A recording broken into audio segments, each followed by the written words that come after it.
ఇవాళ సర్వోత్కృష్టమైనటువంటి కుచేలోపాఖ్యానాన్ని ఆవిష్కరించే ప్రయత్నం చేస్తాను. పరమాత్మ శ్రీకృష్ణుడు ఒకనాడు రుక్మిణీదేవి యొక్క మందిరంలో కూర్చున్నాడు. ఎంతో సంతోషంగా రోజులు గడిచిపోతున్నాయి. 16,000 మంది భార్యలు, అష్టమహిషులు, అందరితో ఏకకాలమునందు ఇన్ని రూపములతో అందరినీ సంతోషపెడుతూ కాలం గడుస్తోంది. కానీ కృష్ణ భగవానుడితో కలిసి చదువుకున్నటువంటి ఒక వ్యక్తి ఉన్నాడు. ఆయన పేరు కుచేలుడు. కానీ మనకి సంప్రదాయంలో ఒక తప్పు కథ ప్రచారంలో ఉంది కుచేలుడు గురించి. అది ఎలా వచ్చిందో నాకు తెలియదు. కృష్ణుడికి తెలియకుండా కుచేలుడేదో అటుకులు తినేశాడు ఒక రోజు అరణ్యంలో, అందుకే అంత దరిద్రం అనుభవించాడు.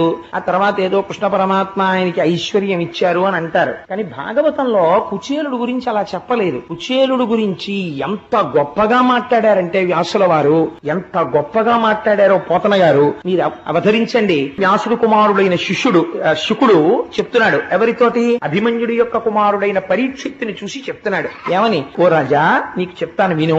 ఆ కుచేలుడు ఎటువంటి వాడో నీకు తెలుసా? అపారమైనటువంటి మానాభిమానములు కలిగినటువంటి వాడు. యాచన చెయ్యడానికి సిగ్గు విడిచిపెట్టాలి. సిగ్గు విడిచిపెట్టిన వాడు కాడు, మానాభిమానములున్నవాడు, గొప్ప బ్రాహ్మణ తేజస్సున్నవాడు. ఆయన అభిమానము, రాగములు, నా కొడుకు